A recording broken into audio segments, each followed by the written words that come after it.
కాలానికి తగ్గట్టుగా అన్నీ మారడం లేదా? చెప్పాలంటే చెప్పులు లేకుండా నడిస్తే పేర్లు తెలియని ఎన్నో వ్యాధులు వస్తున్నాయి. వీటన్నిటికీ ప్రాధాన్యం ఇవ్వకండి.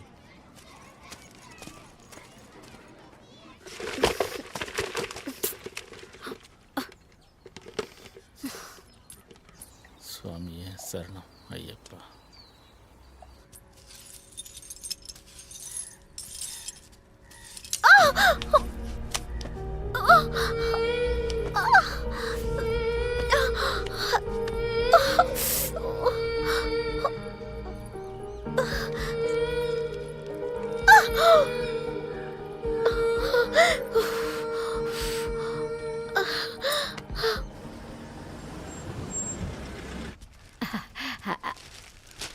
అన్నయ్య ఎలా ఉన్నారు? నేను బాగున్నానమ్మా. అవును, ఆ అమ్మాయినేంటన్నయ్య ఎలా పెంచారు? వాళ్ళ అమ్మా నాన్న ఏమీ నేర్పరా? మనం ఏం చెప్తామమ్మా? నీ చేయవలసిన పనులన్నీ అలాగే వదిలిపెట్టి వచ్చాను. ఈ విషయం తెలిసాక నేను ఎలా ఉండగలను? మనసు చాలా కష్టపడింది, అందుకే వచ్చేసాను. అది సరే, తాను ఎక్కడుంది? లోపలే ఉంటుంది. లోపలే కదా ఉంది, ఉండు వస్తాను. అరెచ్చా, అయ్యయ్యో, ఇంకా మంచం మీద కూర్చున్నావేంటి? లే లే లే. అయ్యయ్యో, ఇక్కడ కూర్చోకూడదని తెలీదా? దోషమమ్మా, ఇదంతా నా కర్మ. ఇవన్నీ తీయాల్సి వచ్చింది. ఇలా ఇంటికి దూరంగా ఉన్నప్పుడు చాప వేసుకుని కూర్చోవాలి, పడుకోవాలి, తెలిసిందా? ఇది మీ ఇంట్లో నేర్పలేదా? నీకు ఇక్కడ ఉండడం నచ్చకపోతే ఈ చుట్టుపక్కల ఎవరైనా మీ చుట్టాలుంటారు కదా, వాళ్ళ ఇంట్లో పోయి ఉండు. లేదంటే గొడ్లపాక ఖాళీగానే ఉంది, అక్కడికి పోయి పడుకో. లేదత్తయ్య, ఒంటరిగా వెళ్ళి పడుకోవడానికి భయంగా ఉంది. అయ్యో, భయంగా ఉంది. నువ్వేమన్నా చిన్నపిల్లవా? తప్పగా దారిదలు, తప్పగా ఇక్కడ పడుకో. ఏంటి? సరేనా? అంతా అర్థమైందా? అలా చూడకో, ఎలా చూస్తుందో చూడు.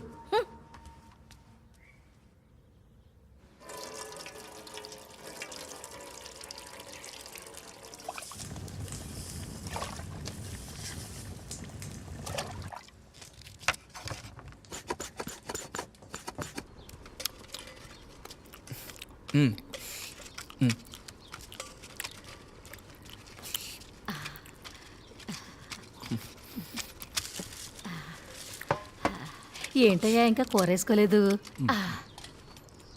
ఎన్ని రోజులు 4 చచ్చిపోయిందమ్మా. ఈరోజే మంచి భోజనం చేస్తున్నాను. ఊరుకానయ్యా, అన్నీ అవసరంగా చేశాను. చాలా నాన్న, సరిగ్గా ఉందా? సూపర్ అన్నయ్య, ఉప్పు సరిపోయింది. తీసుకో.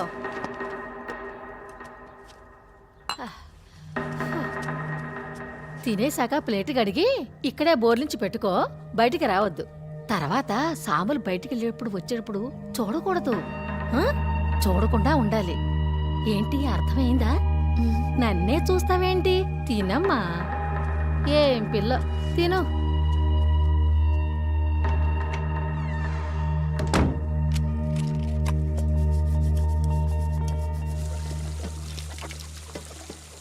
ఇలా చూడమ్మా, మన ఇంట్లో గుళ్ళకి గోపురాలకి వెళ్లే అలవాటు లేదు, కానీ వాళ్ళ కుటుంబపు పద్ధతుల్ని నువ్వు ఫాలో అవ్వాలి. అమ్మా, నేను చెప్పేది నీకు అర్థం అవుతుందా లేదా? అర్థమవుతోంది, చాలా బాగా అర్థమవుతోంది. కానీ నువ్వు వాళ్ళని అర్థం చేసుకొని ప్రవర్తించాలి, అది చాలా ముఖ్యం. అక్కడ అంత పెద్ద కుటుంబంలో నువ్వు ఒకదానివి, అందువల్ల ఊరికే తప్పులు కనిపెట్టకు. అమ్మా, సరిపెట్టేమ్మా.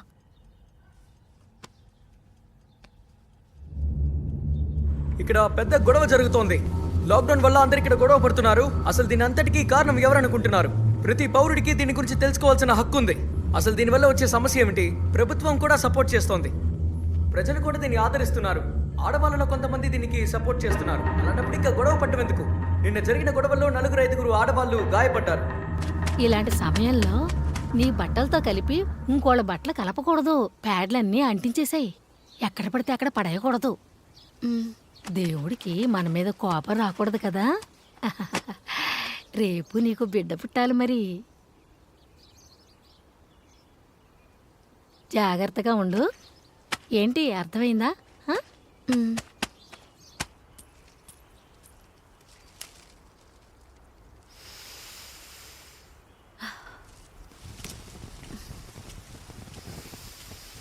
ఏమ్మా ఏం చేస్తున్నావమ్మా? ఏమ్మా ఇలాంటి సమయాల్లో తులసి కోటను ముట్టుకోకూడదు, తెలీదా నీకు? ఏంటమ్మా నువ్వు? లేదు మావయ్య, కాస్త జలుబు తలనొప్పిగా ఉంది, అందుకే. వెళ్ళమ్మా వెళ్ళు. స్వామి శరణం, వెళ్ళు.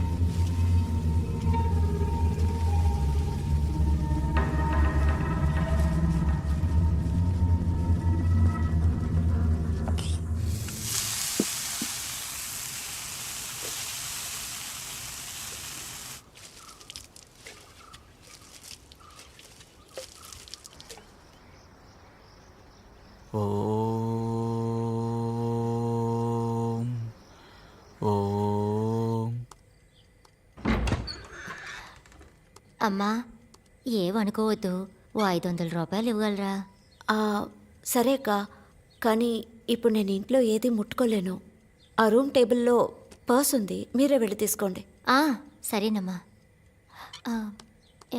ఏమ్మా నీకేమీ సమస్య లేదుగా? నువ్వు బాగానే ఉన్నావుగా? బాగున్నానక్క, ఏ సమస్య లేదు.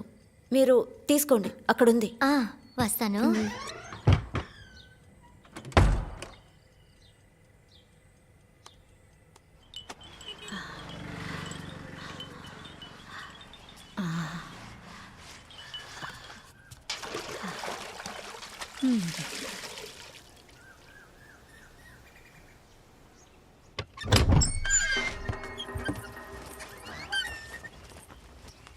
ఏ మగాళ్ళు తిరిగే చోట్లో నీ లంగాలు ఎందుకు అక్కడ ఆరేసావు? లేదత్తయ్య, వర్షం వచ్చేలా ఉంది, అందుకే. గొట్ల పాకలో తాడు కట్టు పెట్టాం కదా, అక్కడ ఆరేయచ్చు కదా. లేదు, అక్కడ సరిగ్గా ఆరడం లేదు, తడిగా ఉండడం వల్ల ఇన్ఫెక్షన్ అవుతోంది. అయ్యో రామా, ఏంటమ్మా మాట్లాడుతున్నావు? ఏదైనా చెబితే ఎది నుంచి మాట్లాడుతున్నావు? ఇంకేమైనా ఆరేయాలనుకుంటే ఎవరైనా చూడకుండా ఆరేయ్, అర్థమైందా? ఏంటి అలా చూస్తున్నావు? అర్థమైతే చాలా ఆడించు. అర్థమైంది. సరే, అన్నీ నేర్పించాల్సి వస్తుంది.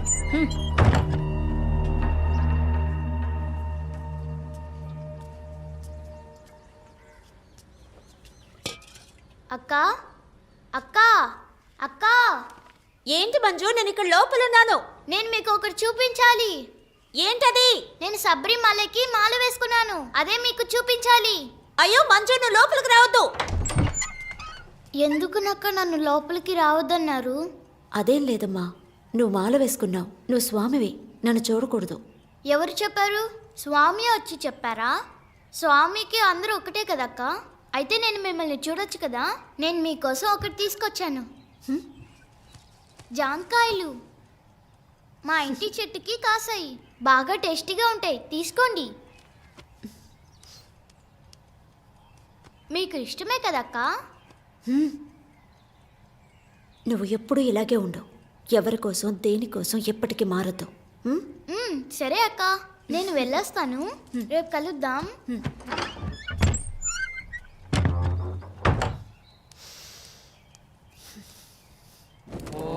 हिरण्यवर्णां हरिणीं भरजस्पदां चन्द्रां हिरण्मयीं लक्ष्मीं जातवेतो महामः रामहावजातवेतो लक्ष्मीं नमतकारिणीं यस्यां हिरण्यं इन्देयं दामत्वं पुरुषाणवं पद्मप्रिये पद्मिनि पद्मस्ते पद्मालये पद्मकटाय रूपे विश्वप्रिये विष्णुधराय रूपे कमलविमलाय नमः.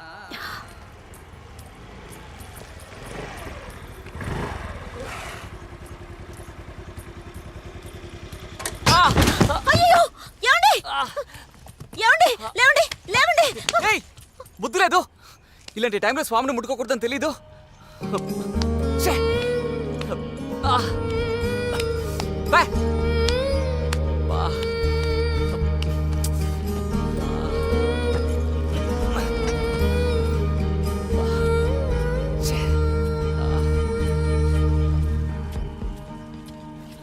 దోషం ఉన్న అమ్మాయి నిన్ను తాకిందా?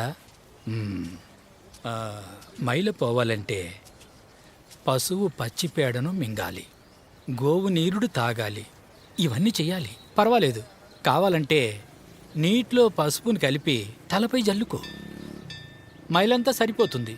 సరిపోతుందా? పోతుంది. మైల పోతుందిగా? తప్పకుండా పోతుంది. సరే, స్వామి శరణం. స్వామి శరణం. గుడిలోకి అమ్మాయిలందరూ వెళ్ళొచ్చని సుప్రీంకోర్టు చెప్పింది. అది మా హక్కు. మేము ఎవరికి భయపడక్కర్లేదు. అమ్మాయిల్ని చివరి వరకు కిచెన్ లోనే వచ్చి కంట్రోల్ చేయాలని మగవాళ్ళకి ఆశ. నేను తప్పకుండా గుడికి వెళ్తాను, ఎందుకంటే ఆ దేవుడు అందరికీ సొంతం. ఆడపిల్లగా పుట్టాం, మెన్స్ట్రేషన్ అవుతుంది. అందువల్ల 10 నుంచి 50 ఏళ్ల వయసున్న ఆడవాళ్ళని గుళ్ళోకి వెళ్ళొద్దని చెప్పడానికి ఎటువంటి న్యాయం ఉంది చెప్పండి? అందుకని మమ్మల్ని దూరంగా పెడితే ఇక దేవుడే లేడు. ఎవరు దీన్ని అడ్డుకున్నా సరే నేను దిగులు పడను. నేను తప్పకుండా వెళ్తాను. మేము ఎక్కడికి వెళ్ళాలి, ఎక్కడికి వెళ్ళకూడదని చెప్పడానికి ఎవ్వరికీ హక్కు లేదు. అది మా ఇష్టం. వస్తున్నాను, బయలుదేరుతున్నాను. సరే సరే ఫోన్ పెట్టు. నేను బయలుదేరుతున్నాను. పనులన్నీ అక్కడ అలా ఆగిపోయాయి, అందుకే ఫోన్ మీద ఫోన్ చేస్తున్నారు. అవును, రేపు నీకు 7వ రోజు కదా? అవునత్తయ్య. పొద్దున్నే లేచి తలకి స్నానం చేసి అన్ని పనులు చేసుకో. అంతే. ఎలా నవ్వుతుందో చూడు. నేను వస్తానే. నవ్వితే అందంగానే ఉంది.